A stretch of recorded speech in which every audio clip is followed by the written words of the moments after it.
Hello and welcome back to another episode on the Property and Lending Podcast. My name is KM and joined with me as always is Fadi and Mark from Power Loans. How are you boys? Good. How are we? Good. I love the new shirts. We were just talking about them beforehand. They actually look really cool. I like the different colors. They're pretty nice. I heard you got a better price than I did, so I'm a bit upset. But we'll talk about that later. We've also got a very special guest on today as well. We have Dino Pacella from, he's the head of third-party relationships at Marketplace Finance. How are you, Dino? I am doing well, and you pronounce that surname spot on, my friend. I was about to ask, did I get it right? Spot on. Must be that European background in you. Yeah, that's it.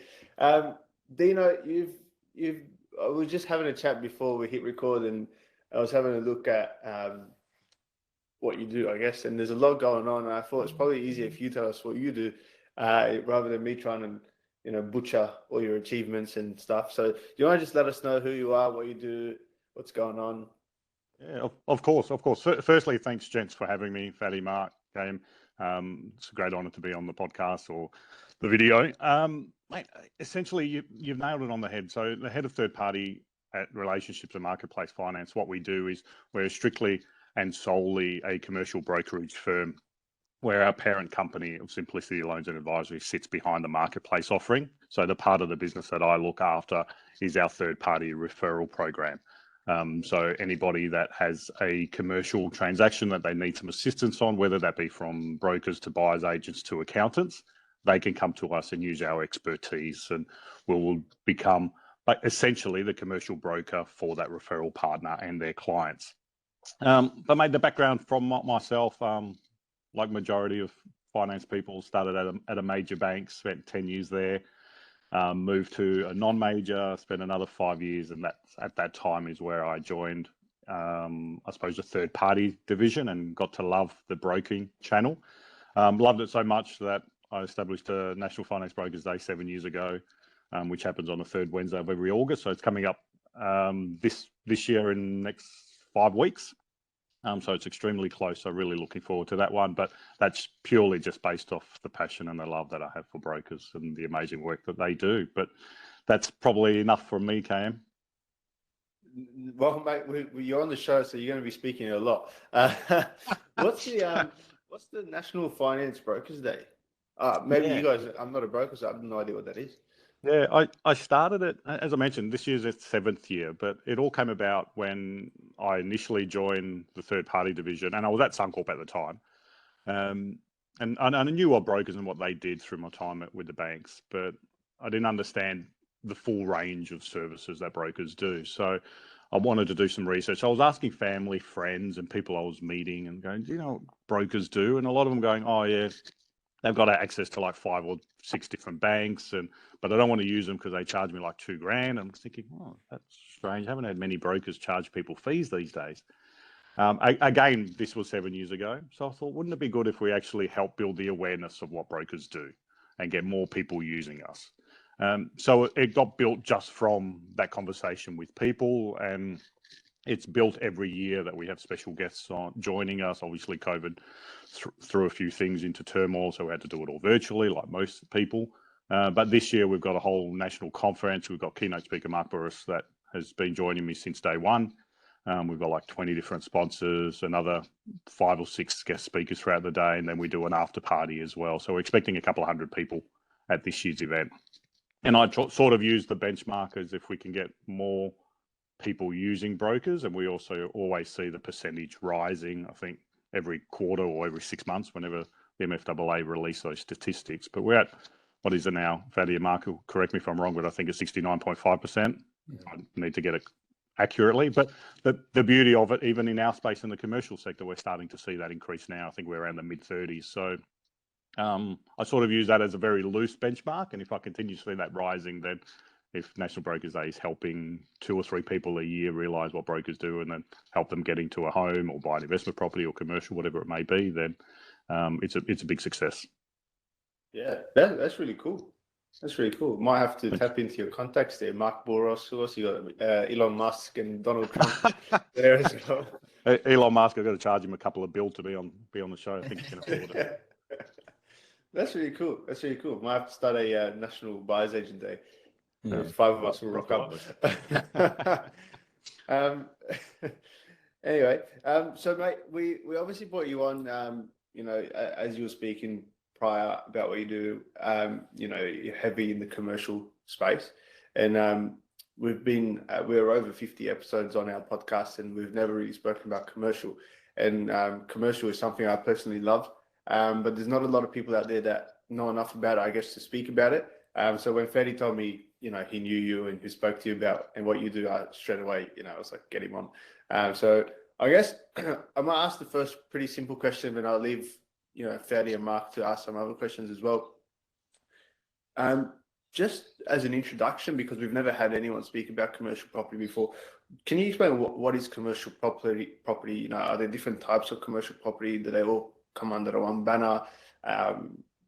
What is a commercial property? Yeah, absolutely. And there's definitely different banners in it, but essentially you could keep it really simple and say commercial property is real estate that's used for business activities, anything that's non-personal, if you want to keep it extremely simple. But there's different areas in that, KM, and there's commercial properties from such things as office spaces to retail outlets. And those can be anything from a small hairdresser in a corner in suburban Mosman Bay, whatever it could be, all the way through to those larger complexes where you've got your Woolworths and you've got another 10 retail outlets in those centres, from medical outlets, and they can also go into industrial parts of Australia as well, so your larger warehouses. And again, all of those that I've listed are potentially used for business use. There's some business aspect to them, which obviously takes them out of the realm of that residential aspect when we're looking at commercial properties. Yeah, cool. Mark, Fadi? Otherwise, I'm just going to keep asking questions. No, I've got a question. So I've known Dino for a while. So a couple of years ago, I seen popping up, and then like I was saying to Kane yesterday, that we rang you up and like we're ready to go in regards to this referral agreement, which I see, like I'm a pretty big fan of, and I've always followed Marketplace. But like we were discussing yesterday, for me at the time was like, what am I doing? Who are we going to business with, etc. But again, speaking to a lot of brokers, and you even said it yourself, it's now increased by 30% that people are now going to commercial brokers, and we're seeing that on a daily basis. Just as brokers, like just to be upfront and honest, like I was saying yesterday as well, and to the boys. Mortgage brokers are much more different to commercial brokers. Commercial brokers, I see like you guys have to have this crazy story in regards to where we're going to, and you guys are very good in doing so and looking for that experience. And we get a lot of customers who are saying we bleed a lot of leads that are coming through for different sort of lending. I guess the same question that's asked for mortgage brokers: what's the biggest advantage of going to Marketplace in regards to commercial, any sort of commercial, like a broker? And because it's something that I'm a fan of, going to brokers, because obviously we're brokers, and like you just said, the day that you have, they give us a lot more options. Where the big four these days, it's either yes or no. There's no like options around what commercial we can go for. Yeah, and Fadi, you probably answered it in the own question, in the sense there's not much difference in regards to using, if somebody wants to get into buy commercial investment property, let's say, or they're running the business out of their commercial property. Again, them actually going out and using a broker in comparison to going direct to a bank, there's a lot more complexities around it, particularly if you start moving outside of the vanilla commercial deals, like it's a 70% LVR and it's just an industrial warehouse in an affluent area, and they can purchase that, and it's quite simple to actually fulfill that application and see it through to settlement. But if it's something a little bit more complex, then again, that knowledge that even mortgage brokers have to actually fulfill, whether it might be a first homeowner or an existing or an upgrader or refinancing, it's the knowledge aspect that clients can really take advantage of. And I say take advantage on a nice way, because it's it's a huge service proposition that brokers bring to the market, let alone having a range of different lenders and funders that you can use. And most brokers are obviously attached to, all brokers will be attached to an aggregator who have a lending panel of anywhere from 30 to 40, sometimes more.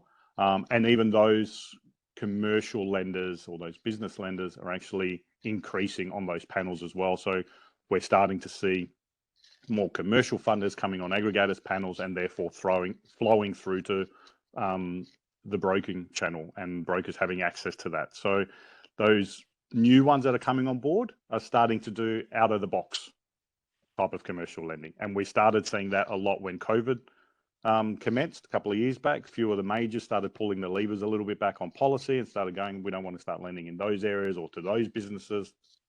The economic conditions are starting to change. And therefore we started to see either the non-banks or even some privates come in and started filling the gaps in that market, which was good at that time, and is even good now because they've hung around. And there's some really great non-major funders out there that brokers have access to, and therefore can fulfill clients' commercial transactions if they're not sitting in that major bank box. So again, that knowledge and I suppose the variety of different lenders that they have access to, if people are looking in that commercial space, it makes sense to go see a broker. Yeah. And for me, it also makes sense. Like, you guys are the gurus, basically, in the commercial space. Like, for us, like I'll say this again, like, for just a broker, a mortgage broker that can help you with the first home, residential investment, stuff like that, I face challenges in regards to commercial that are coming through. I think, like we were discussing the other day, where unless you know which bank to go to, we're wasting a lot of time for the customers. Where if they go to you guys, what I love about that aspect is that you guys already experienced in some way what kind of commercial purchase they're making, that you guys know which lenders you guys are going to be dealing with straight away, and making that experience for my customer and now your customer as well a lot more easier and smoother. Where I put a few customers in the past through the ringer, trying to find the options. Oh, but this might work or that might work. But what I love about what you guys do is you guys are basically the experts in that industry. Yeah. And Fadi, just like that, just like a client coming to you, like you guys have been around long enough, whether it's yourself or Mark, and they're talking about, listen, they've got 20%, they're working this industry, they've been doing it more than 3 years, whatever it may be. In your head, due to the knowledge and that you deal with loans 24/7, you probably already have 3 or 4 lenders that's going to fit, right? Without even doing any research. Right? And again, that's the power of brokers. And like you said, in the commercial aspect, given we only strictly deal in commercial, our guys have that same knowledge. So for somebody trying to stay across residential lending, the policies, the procedures, the processes, and trying to be across all commercial at the same time, I've never met one broker in my 7-8 years in this industry, let alone 16 years in finance, that can do it 110% perfect every single time. Never met them, and I don't think I ever will. And if they say they're out there, I think they're bullshitting me, right? So I don't think it exists. But I think having the right partners, whether you're a broker, whether that's a real estate agents, accountants, solicitors, again, that goes to the power of the broker's knowledge, because they've got those right networks in place to assist the clients. Yeah. Perfect. Well, that makes me feel better about being a broker. So I'm glad I could help. Then I was going to ask, with a lot of our customers that are just your normal individuals, maybe not even self-employed, working as an employee, a lot of them looking to expand their current property portfolio out of just the normal residential space and sort of diversify into the commercial space. From the stuff that you guys see come through from your normal individuals, what's the most common sort of purchases you're seeing? Is it like the industrial warehouses? Is it office spaces, retail? Yeah, it's a good question, mate. It's definitely a variety. So we do get a high volume of leads, opportunities come through on a weekly basis. Around 60% of our business falls under the development space. So when we start looking at, for residential brokers that are watching, those ones that start fitting outside of the residential policy, that's 3 to 4 on the one title. Correct me, I think it's 3 now. I have been out of the resi space for a little bit. But anything that starts fitting outside of that or starts falling outside of that bracket, we do around 60% of it. So whether that's 4 to 5 units on one title, or we're seeing apartment complexes, 150, 200 apartment complexes come across our desk, which potentially are 200, 300, 400 mil deals that we need to work on. And again, being a resi broker that potentially may be writing 80, 100, 120 mil a year, trying to do another transaction that potentially could take you 12, 16, 18 months from initial inquiry through to settlement, again, that takes up a lot of time. But Mark, off the back of that, we have been seeing a lot of childcare centres, and I think we also mentioned that in our private discussion yesterday. So it was interesting that you guys are seeing it because we're seeing it from other partners. A lot of NDIS properties seem to be coming to the boil, and whether that's been something that's happened through COVID and people wanting some further assistance through that part of the industry. I'm not exactly sure how that aligns, but we've seen a lot more uptick in those areas, and a lot more agri deals over the last 12 months. We've started to see some agri deals come our way, and particularly, I think, because I mentioned earlier, some of the lenders have started pulling away from that part of the market. That now that we've got some context in there with some good pricing, some good policies, that we can start making a lot more deals happen. A lot more people are knowing that we can actually assist with these transactions. So we're starting to see a few more of those come across the desk, which is great. And probably the last one, Mark, in the industrial area, and this may cover off one of the other questions later, but we're seeing people, and you mentioned it earlier, Mark, that they may not be self-employed, but they want to invest into a commercial property instead of building a residential portfolio. We're starting to see a lot more people in that industrial type of commercial property.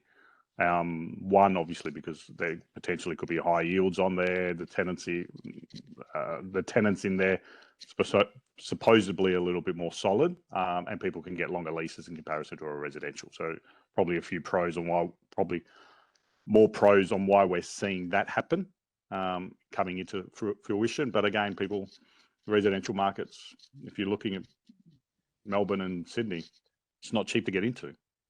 And if you're an investor and you're needing a 10% deposit plus your LMI costs, it's like, if you're thinking below 100K is going to get you in there, well, unless you're going to be out in regional Australia, maybe not. So again, those additional costs are coming into play. So maybe we're seeing more people wanting to invest into commercial. Yeah, I guess that does follow up onto one of my questions, which I guess, when you were speaking there, you kind of split people, the different kind of categories of people who purchase commercial property, and you were saying I think 60% of yours are like big developments and whatnot, 200-300 mil. A lot of our a lot of our listeners might not have 200-300 million to spend, and they might thinking this means nothing to me. But there is that last category that you're speaking about, which is your everyday investors who are looking to purchase a commercial property as an investment rather than a residential property. And I mean, like personally, I own some commercial, and I love commercial for particular reasons. What, I guess, from your experience, why do people buy commercial as an investment besides the price point? Firstly, is there stuff under the 200-300 million that you can buy as an everyday investor? But secondly, you touched on some of the pros, but why would someone buy, I guess, a commercial property over just a standard resi that everyone knows so well, so much about, I guess? Yeah, absolutely. And KM, yeah, absolutely. There's commercial properties below the 200 mil mark. I was just using that as one example that we do get those deals through. But listen, we see deals from $500,000, right? And again, if they may be office spaces, and some of those are people who are running their own business, right? And the reason that they want to buy, they don't want to pay the rent anymore. There's an opportunity for them to come up to purchase that property that they're running the business on. Again, so there's tax benefits on why people can actually purchase the property to run their own business out of. So that's one reason that we're seeing, and that runs from anywhere from small retail outlets to those larger complexes that I was mentioning earlier.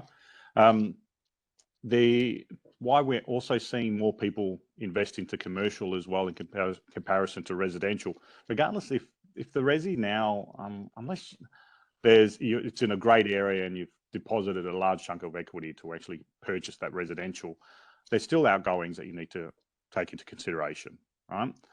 In comparison to a commercial, and you're renting that commercial property out, the outgoings are obviously managed by the tenant.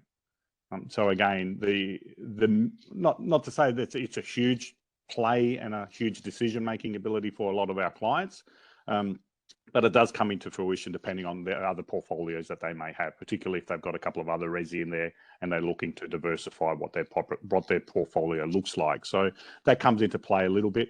As I mentioned, I think a lot of clients think that on the commercial side, and they may not be wrong in thinking this, and KM, you could share your thoughts on this one as well. It's the security of having a tenant in a commercial property, whether that's retail or industrial, whatever it may be, in comparison to a residential, where they may only be signing up for 6 months to 12 months. I mean, I was speaking to people in Sydney last couple of weeks ago when I was there, and someone was telling me about the investment property, and they seem to be churning over people every 6 months. And it's like, wow, that's crazy. But he goes, getting people in there, then I suppose managing that property, even though you do it on a commercial aspect. But if it's an industrial part and you're getting a solid tenant in there, you could be signing leases 2, 3, 4, up to even 10 years potentially. Maybe not so much post-COVID, but they are still out there. So the longevity of having those longer leases in there, I suppose, provides that solid base for investors in what they're looking at. Obviously covered off around the tax benefits as well, due to depreciation, without us going too much into details on it, because I don't want to pretend I'm going to share some accounting advice, because I'm certainly not an accountant, so I'll stay away from that. And that's probably it. But on the flip side, there are people that are potentially thinking, well, if I have a residential, it's easier to sell, right? When I want to sell that in 4 or 5 years, or if I'm transitioning to retirement, it's an easier opportunity for me to sell. Whether the commercial sector, it still has that feel that if I want to sell a commercial property, it's going to take me longer. It's going to be harder to find people. And that's purely based on our Australian upbringing, that it's the Australian dream of buying residential, right? And that flows onto investment. So the commercial one we'll always have that in the back of our minds, to think it's going to be a little bit more difficult to sell. So, and potentially maybe even longer to get a tenant in the property as well, if it's sitting out there, in comparison to residential, which we always seem to be vacancy rates extremely low, and supply and demand seems to outsell itself. So, but KM, I was interested in your one as well, around why you're seeing people come to you if they're looking at commercial property. Are you seeing similar things, or are you seeing different things? Sorry, I'm throwing this interview on its head. My apologies. No. That's how we do it here. We don't have structure. We just go crazy. We don't. I mean, definitely, the majority of our clients are residential, and like easily 90% of our client base is a resi customer. But we are getting more people now, and that I think it's decreasing, because we're getting more people speaking and asking the question about commercial. They might not end up buying commercial, but they're starting to ask the question and wanting to know a bit more. And I think the biggest reason people looking at commercial space from a pure investment perspective, not obviously an operated business, for example, from an investment space, is the yields, is the cash flow. Typically, I said typically because a lot of the time in Sydney and Melbourne, you're getting the same yields as a residential property at the moment in a lot of properties. But typically, you are getting stronger yields in a commercial property, and you're getting those longer secure tenants, as you're mentioning yourself. So we are getting people ask us the question, because I think people are understanding now what kind of worked 20 years ago, when you just bought a house and then you bought another one, and then you bought another one, and you bought another one, and the bank just kept giving you money. That doesn't work anymore, because prices of houses are not 300 grand anymore. They're $1 million average in Sydney, or 1.1 even. So cash flow becomes a huge consideration from the bank, obviously, from a serviceability perspective. So you might have all the equity in the world. If you can't afford the loan, they're not going to give you the money, right? So I think people are looking at commercial from that perspective of, okay, I want to continue to build my portfolio. My income is not going to increase from my job. How else can I increase my income? And commercial is, I guess, playing that role of a cash boost or an income boost.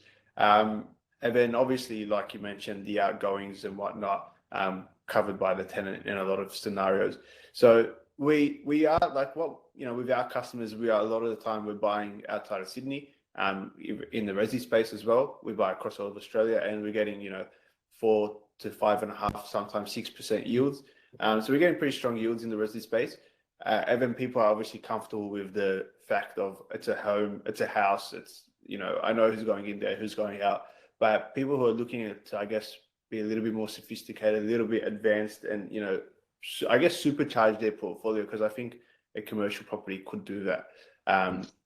People are asking those questions. I think that the biggest barrier is definitely a lack of information, like easily. And with the residential space, and I say this to my clients all the time, because we get asked a lot of questions, and sometimes you can kind of, the question is like, okay, I know this question has come from someone at a barbecue or something. Like it's not a real, it doesn't really make sense. And I speak to my clients all the time and say, look, you're getting advice from people who don't know what they're talking about in a nice way, but you're getting this advice because everyone lives in a house, right? Everyone lives in a property, whether it's a house, a unit, whatever, a townhouse. You live in some sort of property, and because you live in some sort of property and it's always being reported in the media and whatnot, everyone thinks they're an expert. Everyone has an opinion. But when you start talking to people about commercial, everyone kind of, whoop, no, we don't know anything about that, because you don't live in it. You don't use it every day. You don't know much about it. And I don't think, like, if you go on Google and you just type in, real estate news or residential information, vacancy rates, all that information is very readily available. Whereas with commercial, it's not readily available. It's hard to find stuff in terms of data and information on commercial. You actually have to do a bit more digging. And so it's just not as easy. And I think that's a big barrier to why people are not interested. And then I think the other thing is the biggest question I get with commercial when people do ask is, what if it's vacant? There is a perception that if it's vacant for 5 years or something, can't get another tenant. But I think the biggest barrier is definitely information or lack of. But I think the biggest reason why people are asking the question is definitely cash flow, and the higher yields that you can achieve in commercial. Yeah, I definitely agree with it. The yield aspect is definitely something in there, but again, why we've started to see maybe the uptick on brokers being utilised, particularly over the last couple of years, and you would have heard this, everyone would have heard this, is people got that extra discretionary income, or they've been saving because they've been going away, whatever, so they've used that on the resi part. And potentially maybe even that uptick that Fadi mentioned on why we're starting to see commercial brokers being utilised for maybe it is that information aspect. For first of all, when people are going, I don't know where to go. Why don't I just go to my broker? They may be able to point me in the right direction or answer the questions for me. And therefore they're going, I've got a couple of resis. Why don't we look at diversifying the portfolio and look into commercial and see if I can get some high yields off the back of it and set myself up for future growth. Yeah, absolutely. I guess that would lead me as well, just going off what Cam is saying. Like, we get a lot of customers and like a lot of leads coming through. Like you said, childcare, given the community that we're in. I think I was telling you yesterday, I think every Egyptian has like 2 or 3 childcares each now or something like that. A lot of Chemist Warehouse, Spec Savers, all these sort of franchises or these sort of commercial purchases. And we're seeing a lot of people wanting to enter that market. Now, as first-time commercial investors, can you give us a bit of a rundown of what they need to do to prepare? Because this is something that we struggle with as well. And we have clients like, all right, when they ask us what do we need to prepare for to purchase our first home or an investment property, we can tell them, yep, we need this, and that. But it's definitely a lot more information is needed for commercial. That's what I understand. I might be wrong, but like I said, I know I'm going to one of your seminars, you guys it's all about the picture that we paint. We have to paint a pretty picture on a canvas to explain what you guys are going to do, what you guys need to be doing. Can you give us a bit of a rundown, so for those customers, they have a bit of a rough idea of what they bring to the table, so we're not just sending you leads. Yeah, of course. Not knowing anything about it. And there's a mixture on it, and I suppose it goes to depending on the complexity of how much of that picture that we do need to paint. So if I just touch briefly on it, if it's a development deal, and someone's looking at constructing a townhouse complex, then obviously we need to have a look at the experience of the developer, what they're going on there. Depending on the lender that we'll be using, are there going to be pre-sales involved? So have they taken that into consideration? We need to do feasibility study around income and expenses and what that looks like from start to finish on that development project, the equity or the collateral that the owner or the consortium is actually going to be putting towards that development. So that's a lot more complex. Right? So the greater information that we can gather, or that we probably need to gather, then the greater the picture that we're going to go to. Because yes, there are majors that will still play in a little bit into that space, but as soon as there's something grey and weird and wonderful on that application or that picture that we haven't quite brushed perfectly, then it may need to go to a non-major or a non-bank or even a private to that degree, and to set it up to a private for 12 or 24 months. So again, that's that knowledge piece where that comes into. If we're looking at a childcare or a retail outlet, something where there's a lot more standalone brick and mortar security, then we can start looking at things that the equity that they're going to be depositing on there, and most lenders will lend up to that 70% LVR mark. Sometimes we creep a little bit more depending on what we're using. So again, deposit that they're going to be putting in, the purpose of the transaction, what are they going to be using that property for, and also how they're going to be servicing it. So similar to, if we can compare rental income servicing from a residential investment purchase, obviously the rental comes in there. I'm pretty sure the lenders still take 80% of that, unless that's changed in the last few years. And also the person's PAYG or self-employed income goes towards that as well, right?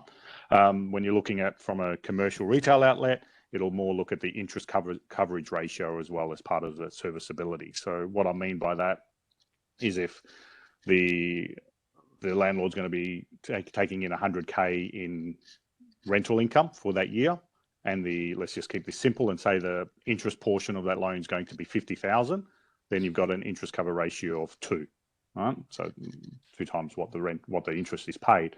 Lenders normally like to look at that and keep that above the 1.5 mark, right? So again, it's that coverage, and similar to the resi around that 80%, so that 20% allows for those small vacancy rates. That extra 0.5 or 1, wherever it actually sits on the commercial, allows for potentially longer vacancy rates. And different economic conditions, particularly if it may be like what we experienced during COVID, and you had 80-90% of retail outlets having to shut because of lockdowns. So all those weird and wonderful factors that will come up, that interest coverage ratio will allow for those economic changes in that part. Hopefully, did that answer the question, Fadi? No, it did definitely. And even in regards to new customers, how about them? Like one thing, like we always mention COVID because it's been mentioned for the last couple of years. But I think one of the most beautiful things that came out of COVID, and we've realized with just mates and customers, where they're now thinking outside the box of, okay, well, why don't I start purchasing into commercial like we're discussing today, or newcomers that have no experience and they're looking to purchase a preschool, for example. And that's something that we've seen, childcare, sorry, that's something that we've seen in the last couple of years where they're trying to enter that market. But again, when we go to the big fours, like Mark and I, it's like you just touched on it. What experience do they have in regards to getting in, or they need their license, which is one of the rules that have come into place now, where they have to get their license as a preschool. And we have all these clients that have prepared themselves and they've started these licenses, but what happens next? Big Four saying no. Is there other options out there for them, for these sort of investors? Yeah, absolutely. And if we take marketplace finance, for example, I mean, if you look at normal brokers, Mark and Fadi, correct me if I'm wrong, how many lenders would be on your aggregator panel that do commercial lending? 20, 25? Yeah, just over 20. Yeah. So given we're an exclusive commercial broker with a non-restrictive access to lenders, ours probably range around that 100 mark, 120 mark, right? Wow. But then you're talking banks, non-banks, privates, and I'm talking all privates, even though we may only use a handful because they're the right privates, that if something does go pear-shaped, we want to ensure that our client is looked after in the best possible manner, and recourse action isn't taken one day after missing a repayment, right? So we want to make sure that we've got the right lenders, but we do have access to them. So they may be able to fit into that. But if it's somebody new, as long as they've got the deposit to put down, if it is a childcare, and then we need to have a look at if there's additional security, depending on the risk, there may be personal director's guarantee that may be required or requested from the right funder. If it's not a childcare and it's like a different type of an industrial warehouse and they're building sheds in there, they may even ask for GSAs over the assets in the business, again, to minimize the risk from the lender, depending on who we're using. But the options are out there, and if clients do have those boxes ticked, and everything is ticking from a policy perspective, again, KM mentioned it earlier, it's that education piece. Right? Yep. Where do they go? and for anybody watching this or unsure where to go, outside of liaising, I mean, brokers are a great source of knowledge outside of what they do from a finance perspective, but they've got communities, right? Like we're talking us for now. Yeah. Right? So I need a buyer's agent now, so I need KM down there, right? Yep. Know what you guys do already through Power Loan, so that so that's something else that I've got in my toolbox. But the amount of people that people know, and to ask the right questions and get in front of the right people, like we'll have leads come our way where it's just an initial idea, and people go, I need some guidance with it. I want to do a development, but I don't know what questions to ask. So given we've got a couple of experts in our office that deal in that part of the commercial lending area, we'll go, do you know what? We're happy to spend 10, 15 minutes on the phone and actually guide them around what they actually need and the questions they need to ask. Right? Obviously, the education piece that we place on Marketplace is we're going to help those clients 9 times out of 10, they'll come back and utilize our services. So I think having the right partners, Fadi, and just asking people within the network and helping to get that education piece going. And I mean, brokers are a great source. Ask accountants, they'll have a great network. Buyers agents, KM, I mean, you've probably got 1,000 people in your network that you'd be able to refer people to if they need some further education or assistance when it comes to commercial investing. So ask people around it. If one piece of advice, don't try to do it yourself. If you're unsure, don't think Google is the answer to it, because it's not. YouTube will not fix that. Might help you fix an unplugged toilet, but it won't help you buy $1 million commercial property. And that's what I love about what you guys do. And it's taken me a long time to understand that we can't do it, especially in the commercial sense. We can't do it on our own. We need that education piece that KM touched on as well, where I think we're super excited to be working with Marketplace in regards to actually having now an option for our customers that are coming through, instead of me trying to, I don't know, but let me find out. And I'm calling 20 BDMs on the same day, getting 20 different responses, 20 different answers. It's just exciting. And I just feel like a bit of a relief off our chest in regards to having this here and working with partners as well. Yeah. And it goes on to having, I mentioned having the right partners, but the expert in partners to do that. And I think Fadi, Mark, we were discussing the other day, it's about building that trust as well, because essentially if you're going to be referring your client, where let's say you're the first point of contact and they've been your client, referring them to a third party that you've been liaising with, you do need to build that trust and that knowledge aspect. They're actually going to look after them, even though they have the best interest, because no one's going to get paid until everything goes through, regardless which parties introduce them. But building that trust and that knowledge, and mate, it goes wonders to it. And we're seeing some wonderful referral partners of ours. And I think I mentioned to you guys, we've got about 1,500 of them now in just over 2 years that we've signed up. So people are seeing the benefits. Residential brokers in particular are bloody busier than ever. So trying to do all the things that you've just mentioned, Fadi, trying to get a commercial deal or whatever it may be, and ringing 10, 15, 20 BDMs, waiting on responses, finding out there's 15 different responses that are ringing 16 different BDMs and going, oh my God, what do I do now with it? It's going, well, focus on what you're great at. There's heaps of residential business to go around, and brokers are understanding that. And understanding, well, I can do asset and finance, and there's different platforms and some great solutions that I can do in that space. There's commercial, I can do it. So I want my clients to come to me for those initial inquiries. And if I'm not doing it personally, I do have the right business partner that I've plugged into my business that can go, listen, I can help you do that. And these guys are 110%. I put my hand on my heart and say, they'll do exactly how I've treated you. And that's what you want in a partner. And we do the same with our partners, right? We don't bring on any single partner that wants to partner with us. We have a chat with them and make sure we do the due diligence, make sure they're licensed and all of that. So again, that at least that quality from the initial outset is there. But yeah, some great points that you've raised, Fadi. Yep. Yeah, awesome. I wanted to ask, going back to the, just thinking of all the investors that are looking to get into the space. So definitely, without question, the cash flow from commercial is one of the biggest benefits that investors see, especially that the outgoings, and I couldn't believe when I first heard it a year or two ago, that the outgoings are completely covered by the tenant. I mean, anyone that has an investment resi property will see the accounts rates, their water rates, their water usage, everything come out. every quarter. And if you look at your statement at the end of the year, you'll find it might be like $4,000, $5,000, depending on the council it's in and all that sort of stuff. But the fact that commercial, it's literally like the yield that you're getting is net. You're not actually paying any outgoings. It's ridiculous. I guess my question is, given that the cash flow and the yield is so high, how does the capital growth sort of compare to resi properties in the same sort of areas as these industrial sort of areas or these office spaces or retail, whatever? Yeah, that's a good question. And I would say prior to the resi market slowing down a touch over the last 6 to 12 months, that was definitely outplaying the commercial sector over the last 7, 8 years, right? In certain parts of Australia, there are probably people sitting there going, well, it didn't in my area, but in majority of parts it did. But now we're looking at, given more people are actually playing in that commercial sector, we're starting to see the economy back alive over the last 6 months, is we're starting to see the growth or the projected capital growth of the commercial market starting to forecast into higher numbers than what it potentially was previously. So if we're looking at, if you guys, Fadi, Mark and KM, you correct me if I'm wrong, but projected increases in, let's just say, the Sydney residential market, maybe 2-3%, if that, at the moment, in comparison to 4 or 5 years ago, bloody it went 8-10%, right? Went through the roof. On the commercial sector, it's probably starting to flip a little bit. So we probably had 1-2% 4 or 5 years ago for a 12-month forecast, where now potentially we may be seeing 3-4% in those areas.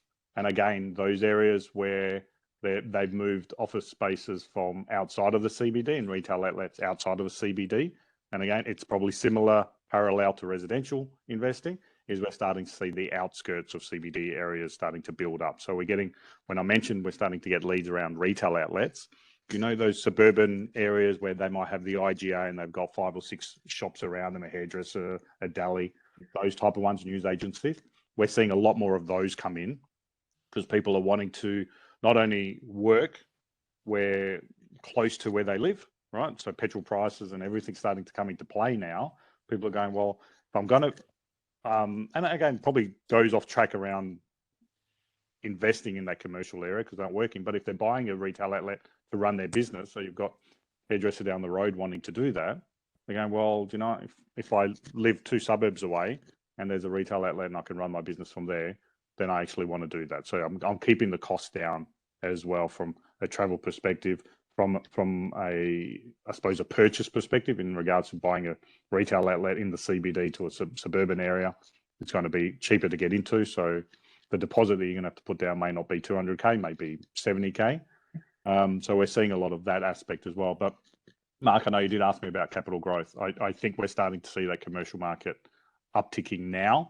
And again, we talk about COVID, but over the last 2 years, now that the economy in Australia is starting to open back up or has opened up, the forecast and where that commercial sector is certainly starting to rise over the next 12 months compared to where it's been over the last 7-8 years.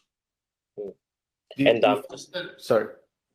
No, I was just going to say, and just one extra sort of, I know we're talking about the benefits of commercial investing before. I think one extra, just one added on in benefit that I'm seeing from my clients is a lot of sort of solicitors, accountants, all those professionals that want an office space, like you're saying, are renting them out. What we're seeing, a lot of them are looking to purchase their office space through their SMSF. So their rent is actually like a super contribution rather than paying it somewhere else. So just want to mention that's one extra sort of thing that we're seeing pretty common nowadays as well.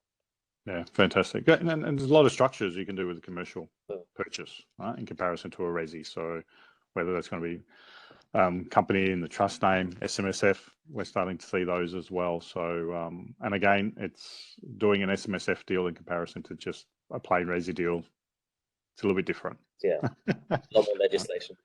Yeah, needing to understand that and having the right people to do that as well. And a majority of those will sit outside of the resi policies. So, yeah. So I was just going to ask, Dino, regarding the capital growth, do you find that they also the capital growth is somewhat linked to the attached lease to the property? Yeah, absolutely. Yeah, because we've in the past purchased for clients, and as soon as we've renewed the lease or we've kind of negotiated a new lease for the new owner, we've found that the valuers, I guess, have change their valuation in line to the lease. You know, rather than there was 12 months remaining at X rent, it's now changed to, you know, another 50 grand on top of that rent plus another 5 years, and the valuation immediately changes. Is that something that is common in commercial? It's very common, KM, and you're seeing it. Particularly that basically, I suppose, alleviates the risk. So if somebody's purchasing a complex out there, and let's say there's multiple tenants, and multiplying multiple retail outlets, if you did a valuation and it's vacant in comparison to doing a valuation and there's 2 years leases on every single outlet, one, the risk factor goes down. So, and you're going to start seeing those valuations increase based on the solidarity of each of those retail outlets based on the whole commercial, but you'll see it on single outlets as well. So it all comes down to minimising that risk and where it sits, and therefore obviously increasing those vals in comparison to resis, where you're expecting a little bit different. The way they do valuations is more on comparable data. That they've done it, but yeah, it's certainly projected on what's happening. So if you can purchase an outlet or an office space, whatever you're purchasing in the commercial sector, and it's got a longer lease, or you're just in the process of renegotiating it, get that signed, sealed and delivered, and then work on the purchase, and you'll find that the banks are a lot more, I suppose, satisfied with those longer leases in place, because it all goes down to that interest coverage that we were talking about and that serviceability when it comes down to that loan. Yeah. Sorry, Dino, I know we've taken a lot of your time. Do you have time for one more question? Go ahead. Go ahead. Just to go back to Fadi asked you about, you know, how to borrow, I guess. What are the commercial borrowing differences, I guess? I wanted to ask, and we kind of touched on it from a development, if you're building a childcare or townhouses or whatnot, because obviously my clients are usually more passive. They just want to buy and hold, kind of chill, and not think about it. So a lot of my questions are tailored to that. What are the biggest differences in lending when it comes to, I just want to buy a commercial property as an investment, there's a tenant in there, I just collect rent on a monthly basis. When it comes to lending, you know, in the resi space, I guess 80% loan is the norm. Is that the same in commercial? What are the biggest differences if someone wanted to enter the market as a commercial investor? What can they be expecting when it comes to the process? Yeah, I suppose there's probably a few differences when they're looking at getting a commercial loan in comparison to a residential. So there's definitely a lower LVR, KM, when it comes to commercial purchases. So if they're buying that retail outlet or that industrial warehouse, again, majority of the time, 98% of the time, it's capped at a 70% LVR.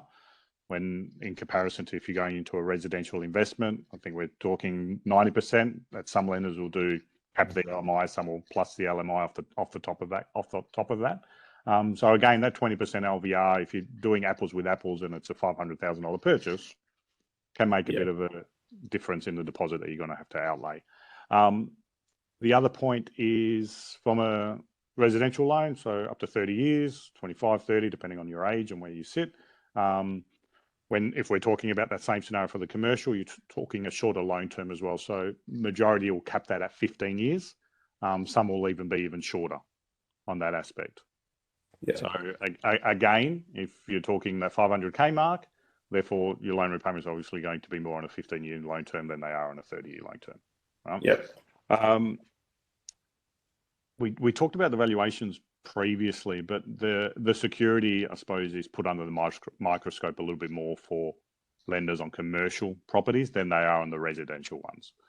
Yes, there are lenders on residential that will look at postcode restrictions, if there's overhead power lines and different areas that they sort of not black mark their policies, but it flags up and there's further explanations or further vals that may need to be done. So that their val reports on the resis are 3 or 4 pages. In comparison to a commercial one, they could be 30, 40, 50 pages. Right? So the microscope, so the part that the lenders, excuse me, gents. So the part will be looking at what class and what area that they actually sit in. It's a retail, office spaces, industrial warehouses. If the risk isn't at an acceptable level, then I mentioned previously, then the director's guarantee or personal guarantee may be requested from the owner of that or the potential owner of that, as well as the GSAs of the business as well, if there are assets in there. And the other part was, it's probably just around the servicing, like how are they going to be paying that debt back? Residential investment's quite easy. You take the rental and you pay the difference if there is one. Commercial one's probably the same. And Kame, if it's your clients who actually would just want to purchase it, sit back and just have the rental income and the tenant paying it, going it forward. You would think majority of them, if it's a 500K at a 70% LVR to 15-year loan term, it should be positively geared, right? Depending on the area that they're purchasing it. So that aspect, again, as long as that income ratio servicing is kept at there and it's above that 1.5 that I mentioned earlier, and it's paying it through, then again, that should be covering the loan repayments on a monthly basis from the landlord's perspective. But again, that'll go on the type of lease that's in place as well. Sometimes banks will only lend based on the lease term. So if the lease term's only 5 years, and depending on the asset class, you may only get a loan term for 5 years. So they're all different types of considerations that take in place.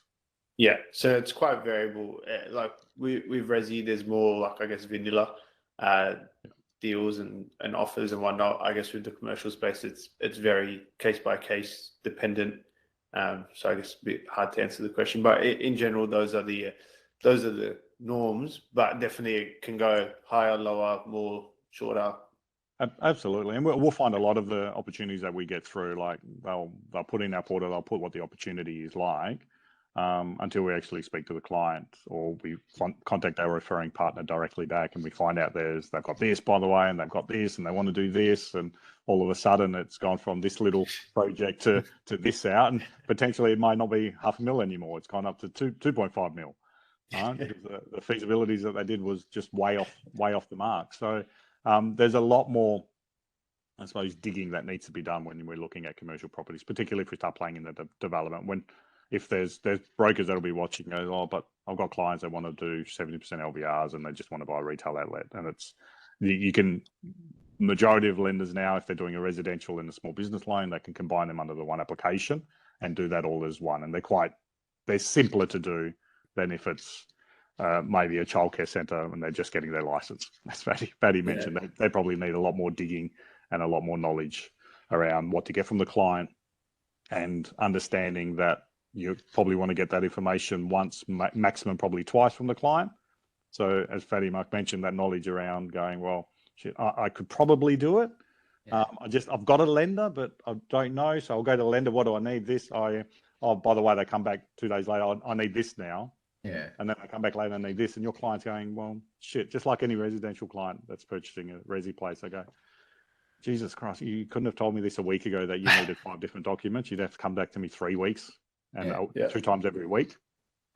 So again, it's all that trust. We'd get there, but the customer's going to go through hell. The customer's not going to be happy. Want the property at the end of it either. So most of it now. But Fadi, correct me if I'm wrong. If it's a resi purchase, you have here's your shopping list, right?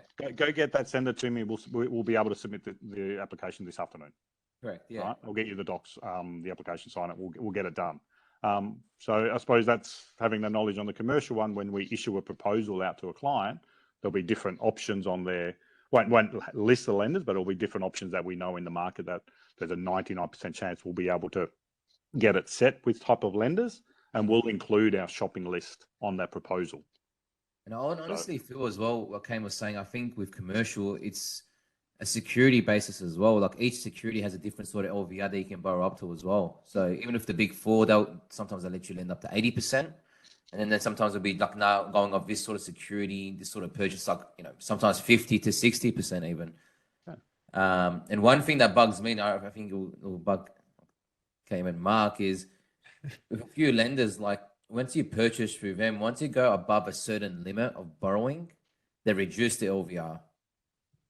So that's my question. Like, why is that the case? Or is that done for a certain reason to protect them more often? Or because I feel sometimes some of our customers that come through, and the better they do, the more they're getting punished to purchase their next property. It's really hard to explain to them why, I don't know, from a banking perspective or I guess you can go to a broker like yourselves in regards to we've got other lenders that will allow for that as well. Yeah, that's you talking about if they got the portfolio all with one lender, correct? Yeah, correct. Yeah, so the lender's just looking at the minimizing the risk that they've got there. So if something happens to that client per se, and I'm just putting my banking hat back on here, Fadi, again, it's been a while, but they look at if something happens to that client and that portfolio goes into hardship. Yeah. Is it minimizing the risk if they've done the second or the third, fourth, fifth property at a 60% LVR in comparison to at a 90% LVR? Yeah. Right. And if the market isn't where it was 5 years ago and it is where it is right now, and certain areas have started to decrease slightly, and interest rates rising as we're seeing in the current market, you're going to have people going into hardship or mortgage stress, as we like to call it. And if that happens with a portfolio of 5 or 6, and let's say a couple of those are vacant, then banks are starting to go, well, shit, I'm not losing out just on a owner-occupied property. There's potentially hardship on 3 or 4 different types of properties. So that's my minimal of my banking background on why they would do that, Fadi. But again, you can diversify and use different lenders if there's different solutions out there for clients. Perfect. I think one also difference between resi and commercial borrowing is, and a lot of customers are always surprised to hear this, is if there's no lease agreement already in place at the time of the purchase, unlike residential, we can't really use the proposed rental appraisal from a real estate agent, at least not with the big lenders. With commercial, I'm sure some private lenders may be able to do that with high interest rates and fees and everything that comes with private lending. But yeah, definitely with commercial, if there's no, because the valuation is based on the lease, if there's no lease, they're not going to use the proposed rent, and a rental appraisal from a real estate agent is not going to get you anywhere with the big lenders as well. So that's a great point. Yeah, very good point, Mark. Any other questions? Should we let Dino go have a rest? Occupied like this all day. Continue the work.